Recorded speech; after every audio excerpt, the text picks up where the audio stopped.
thank you, Ambassador, for being here with us at Ukrinform. Really nice to have you here. Well, thank you for inviting me. Our pleasure. Just yesterday, Denmark has announced a new aid package for Ukraine worth nearly $1 billion. What are the key areas of this assistance? Well, if you look at what Denmark is doing in Ukraine in terms of support, I'm always saying that we're doing three things: weapons, weapons, and weapons. And of course, that's an exaggeration. We are doing other things than weapons. But if you look at the total amount of Danish support since the full-scale Russian aggression, as of today, it's almost 10 billion euro.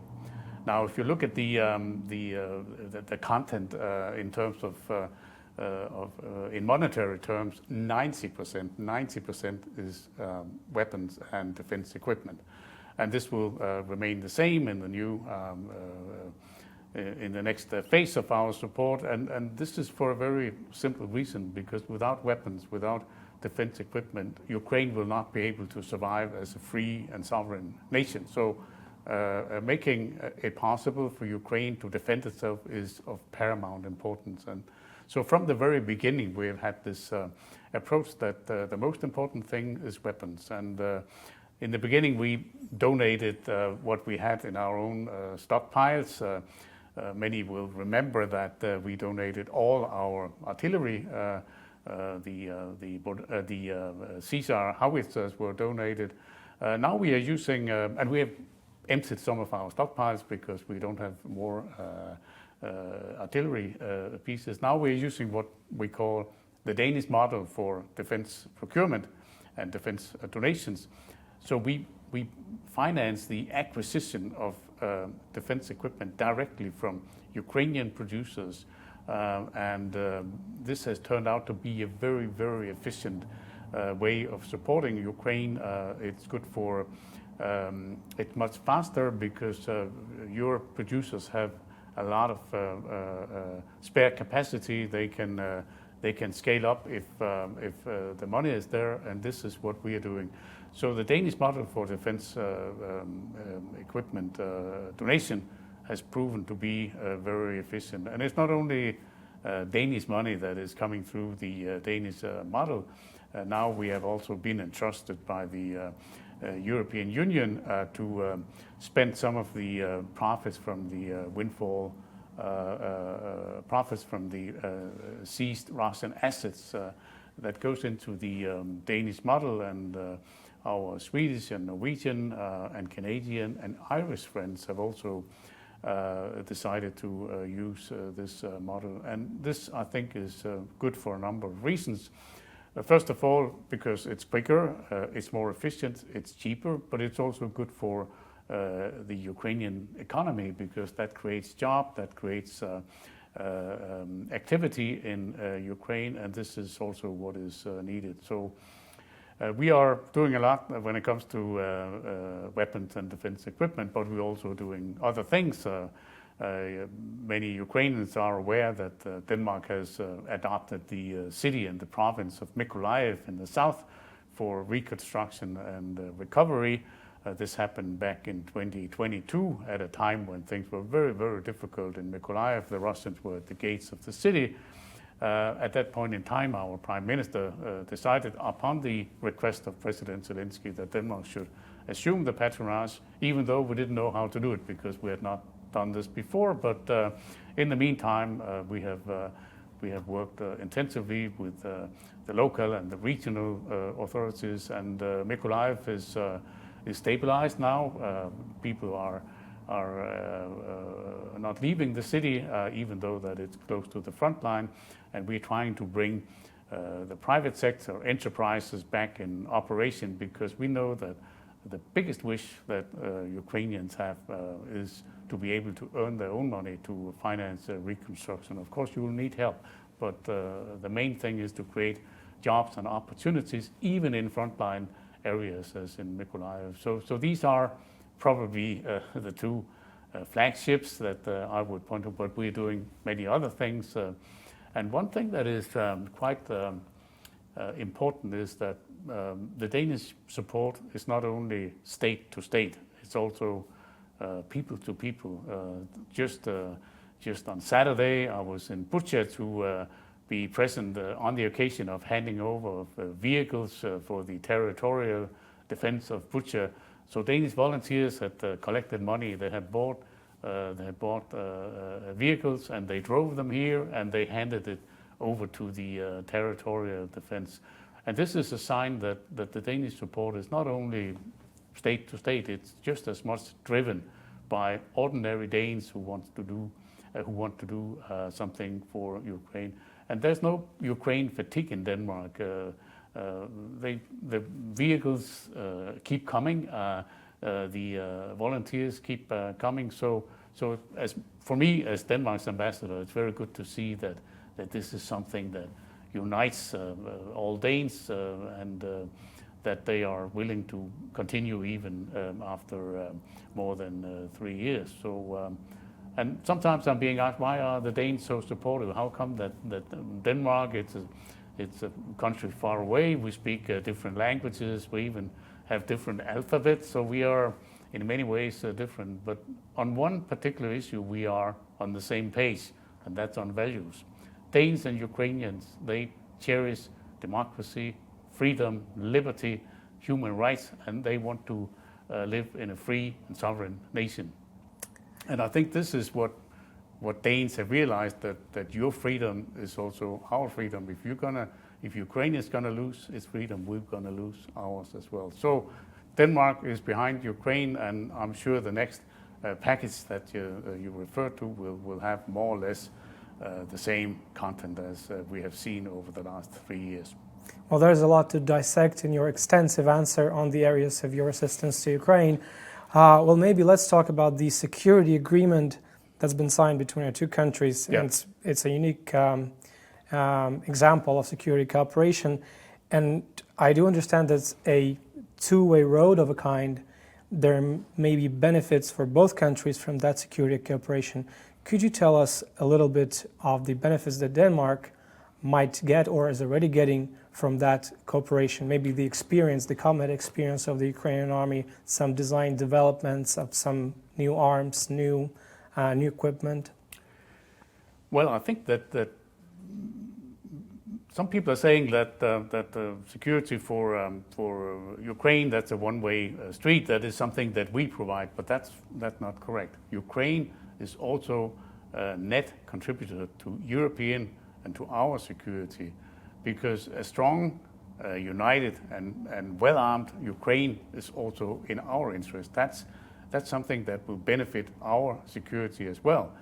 And one thing that is happening already is that we are learning from the experience that Ukraine has gained on the battlefield, but also in many civilian fields. You have been very, very good at adapting to wartime conditions. For instance, your energy sector, despite the Russian attacks, you are able to have electricity in the sockets, and we have light. And this is not something that you can take for granted. So in many areas, Denmark, but not only Denmark, I think many European nations can actually benefit from the unique Ukrainian experience in so many fields. And this is, I think, what we should always bear in mind, that our security is closely linked to Ukraine's security. Again, if you're not safe, we're not safe, and we need to be safe together. And I think that's the essence of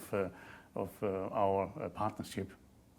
Yes, and I wanted to dwell a little more on the Danish model. That's indeed proven so successful that this name became colloquial. Like every country investing directly in Ukraine's defense industry, still it goes under the line of Danish model.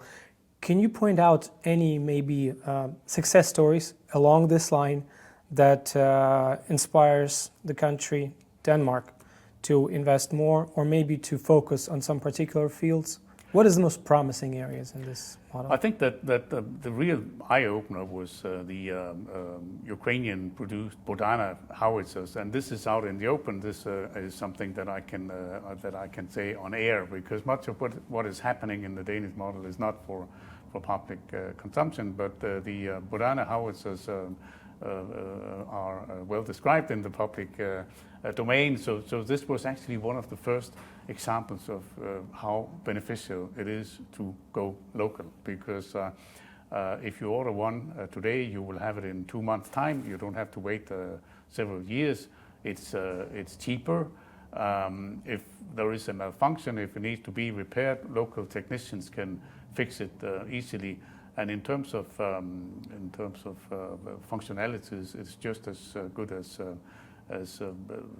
how it's as artillery pieces that have been produced in Western Europe or elsewhere. So this is a very good example of how adaptable, how flexible the Ukrainian industry is in terms of producing what is needed on the battlefield. And there's one other big advantage. There's close contact I've seen between the manufacturers and those who are at the front lines. If it's in the field of drones, for instance, there's constant contact and development and adaptation of the weapon system. So I think it's something that is really promising, and I think also in the long run, because this will be a competitive advantage for Ukraine after the victory, that you will have a well-developed, highly advanced arms industry that can also supply other countries. Denmark, for instance, maybe we can buy from you once that is possible. So it is a success story, and sometimes I'm saying it's a bit unfair. It's called the Danish model. It should be called the Ukrainian model, because it's about using Ukraine's incredibly strong defense sector. But now the name has become the Danish model, and we don't care about the name as long as it is as long as it's working so well as the case is at the moment. Well, you rightly noted that the Ukrainian armed forces tend to adapt all the time because the situation on the battlefield is changing on a daily basis practically. We also observe that there are some threats that are not of a directly wartime nature, but still facing the European continent, including maritime security. We all know the problem of the Russian shadow fleet, and we also heard that Denmark is now testing several autonomous sailboats to monitor the areas, to make sure that everything is safe, and to get more control over that type of navigation that poses a threat. So what maybe other steps Denmark sees as most fit to counter the shadow fleet, and what type of cooperation is ongoing maybe with Ukraine, between Denmark and Ukraine, in regard to this problem? I think the main, I'm not an expert on that, because that is being dealt with by colleagues in Copenhagen and agencies and authorities dealing with that. But I can tell you that just a couple of days ago, a number of Baltic and Nordic states and several others adopted a resolution, a statement about the need for increased cooperation in order to control the shadow fleet. Many of the vessels are passing through the Baltic Sea, so it's very important that the Baltic nations, the Nordic nations, and those in that area are cooperating and are in close contact. And this statement from our ministers is testifying that this cooperation is working already. You spoke about Mykolaiv region, and I can feel that you have a special attitude to this project. My second home. Yes, I understand that. Can you share any human stories that maybe touched you or inspired you in terms of resilience? Because, as you said, Denmark's support is about weapons. Plus, we see that's, of course, restoration and recovery, including this really dangerous frontline region. Did you have any stories that touched you the most that you can share with us? Yeah, I think what has touched me most was one of my first visits there, and this was back in 2022, and there was no water supply, there was no drinking water in the city. So what Denmark did in close cooperation with local authorities was to establish emergency water stations, so people could come with their water bottles and and get drinking water, because without drinking water, a major city like, or any city cannot function. You cannot live there if there's no drinking water, and this was fixed. So, and I still remember I was visiting one of those water stations, and then there was a babushka living in that area, and she came to me, she gave me a big hug, and I could really feel that she was happy, and she said, "We're so happy that Danes," she had never heard about Denmark before, she knew it was a northern country, and she was so grateful that Denmark has made this possible, because as she said, I could not have stayed here if there was no drinking water. So that really that really warmed my heart, because I could feel that this is it also has a human side. It's something that of course I work here as a Danish envoy, but I'm also a human being, so I can feel that Ukrainians are immensely grateful because especially in Mykolaiv, which has been going through a very, very difficult time, and whenever I go there, I can feel this spirit, and that makes me happy and convinced that I should work even harder for Ukraine and for Danish-Ukrainian relations. Yeah, well, yes, these Ukrainians, everyone here in Ukraine has found themselves in this situation of war, and we understand that Europe has enjoyed the privilege of peace, much including due to the European Union establishment and all those peace structures and organizations. Still, we're seeing that the security architecture is being somewhat reshaped, new challenges are arising, and what I wanted to ask you is the latest news that we heard of the conscription for women. I understand it's just part of the ongoing reform of the armed forces, but can you tell us more about those transformations? There is basically a fundamental change in Denmark in the sense that we are now rearming big time, and I think previously not many Danes saw the need, the necessity to do that, but I think this is what the Russian aggression against Ukraine has demonstrated, not only to Danes but to Europeans in general, that we need to rearm, and this is what is happening now. Massive procurement programs are being implemented. Our Prime Minister said recently, buy weapons. So she basically underlined the need for defense procurement to rearm the Danish armed forces, but also in terms of personnel, there are needs, and as you rightly pointed out, one of the avenues will be female conscription, and there's a strong will in the Danish population in terms of willingness to defend our country should the need arise. And again, I think that Ukraine has also inspired us in terms of resilience and in terms of the will to fight back. I think it has inspired not only Danes but Europeans in general, that yes, it is possible to fight back, to stand your ground, and do as Ukrainians have done for so long time. And so this is also a source of inspiration for Danes, and something that encouraged them to defend our own country. Well, it's amazing to hear that the public feedback to this initiative was good.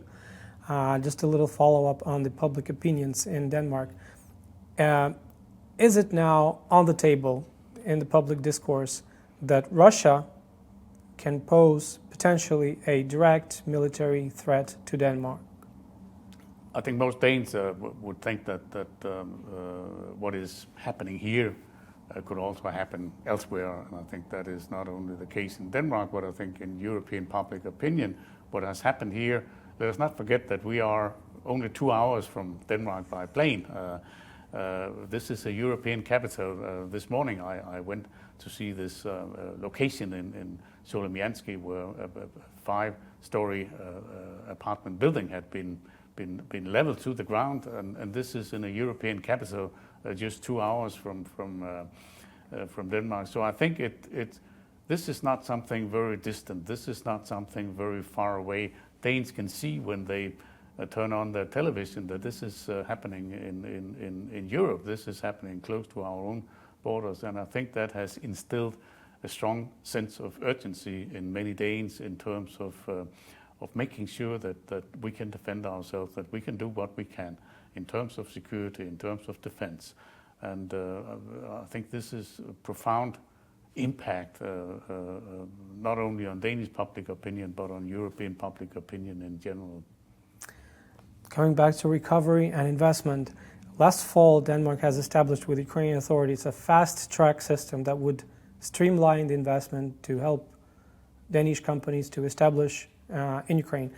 How are things going along this line? Is it really the case that the investment became more streamlined since then? Well, I think that in general, the Danish companies operating here are happy. They have some of them have even expanded their operations during the full-scale Russian aggression. In 2023, one of the biggest foreign investments in Ukraine was actually a Danish investment. That was the Carlsberg Group investing in a new production line here in Kiev, and that's a sign that the Danish business community has a belief in Ukraine, that this will be that it is already an interesting market, and after the victory it will become even more interesting. Of course, there are challenges operating in a country at war. Again, what I saw this morning just illustrate that this is a country at war. So even in Kiev, even in Western Ukraine, you cannot be safe anywhere in Ukraine. But still, the economy is functioning, and production and manufacturing is functioning. So by and large, the Danish companies are happy. If they have issues, they raise it with the Ukrainian authorities or with us, and we try to sort it out. Another perhaps a little technical question on the issue of economic cooperation. Denmark and Ukraine have agreed on a plan to get pharmaceutical control regulation until 2028 together. What is the importance behind this particular issue?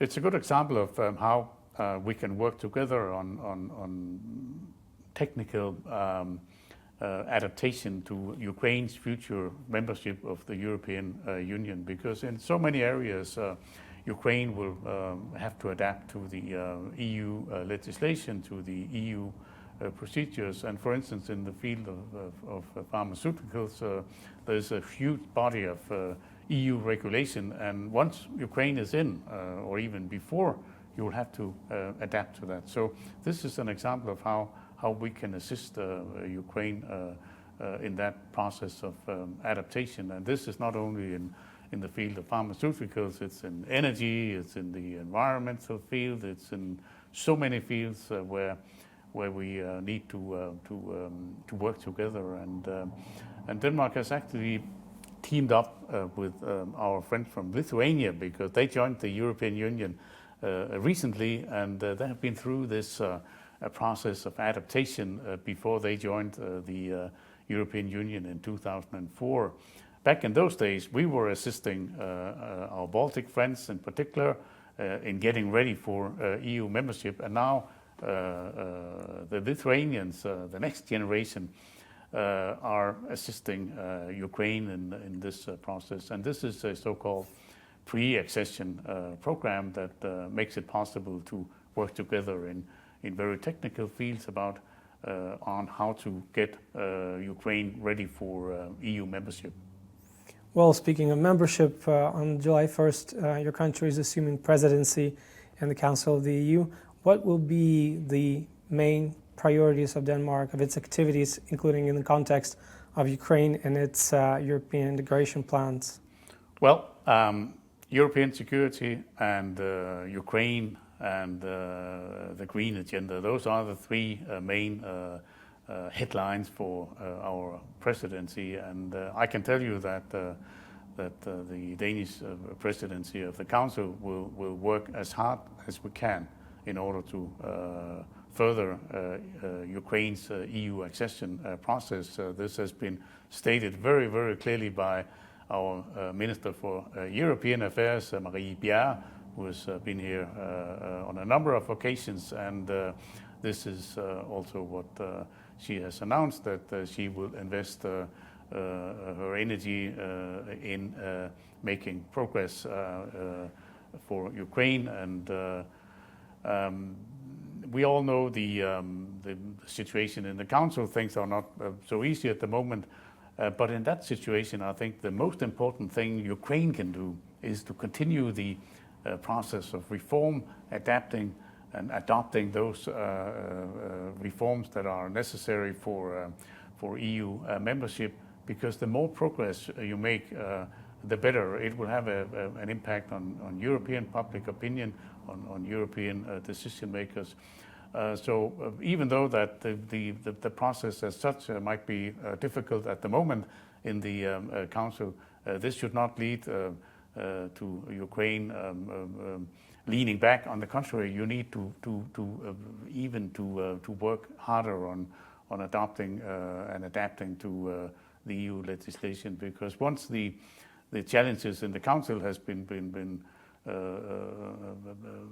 handled, then you are ready to catch up. So I think this is probably the most important thing in this situation. And in general, Danes are very supportive of Ukraine's EU membership. If you look at opinion polls across Europe, more than 70% of Danes are in favor of Ukraine's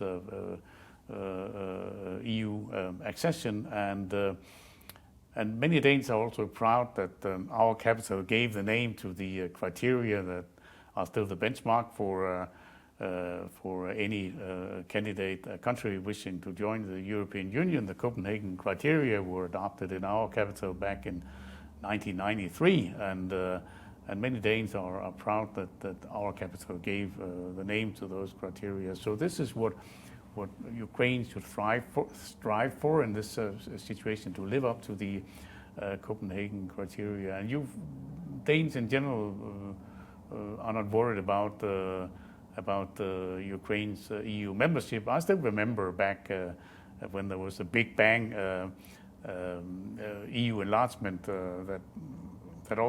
that was also in Copenhagen in 2002. The European Council met in Copenhagen and decided that in 2004, the Baltic states, Poland, the Czech Republic, Cyprus and Slovakia could join. And back in those days, there were voices saying that's going to be very difficult for farmers and for truck drivers, etc. But I see there are no such worries today, because there are many Ukrainians living in Denmark, about 35,000 at the moment, and they are hardworking. They have adapted to life in Denmark, and so Ukraine is welcome as a member of the European Union. That, I think, will be the answer of most Danes if you were to ask them. Well, yeah, some say that Ukraine is an answer if we're talking about EU enlargement, and some say it's a question. So do you tend to believe Ukraine is an answer then rather than a question? And I think I speak on behalf of many Danes that when I'm saying that I see this as a big opportunity for Europe and for European security to have Ukraine as a member, because you are a strong nation. You have been fighting on the battlefield now for 3 years. You have stood your ground, and I think that in a security context, it will definitely be to our advantage to have Ukraine as a fellow EU member. But also looking back to the last EU enlargement that happened, as I said, in 2004, that meant that the Baltic states and Poland, our Baltic neighbors, they suddenly became our EU partners. And look at the economic development in those countries. It has been before I came here as Denmark's ambassador, I served in Poland, and I've seen the Polish economic miracle with my own eyes. I've seen how Poland has developed tremendously from the 90s until today. And I see no reason why Ukraine should not go through the same development once you become a member of the European Union. And this is a big advantage for Danes as well, that Ukraine becomes a prosperous EU member, just like Poland, just like the Baltic states. So I see only opportunities, and of course there will be bumps on the road. We saw that back in when there was the last EU enlargement, but the European Union has proven to be very good at overcoming challenges and convert challenges to opportunities. And I'm absolutely convinced that this will be the case with Ukraine's EU membership. Well, thank you for the positive note, Ambassador, and thank you for being with us here today. Well, my pleasure. Thank you.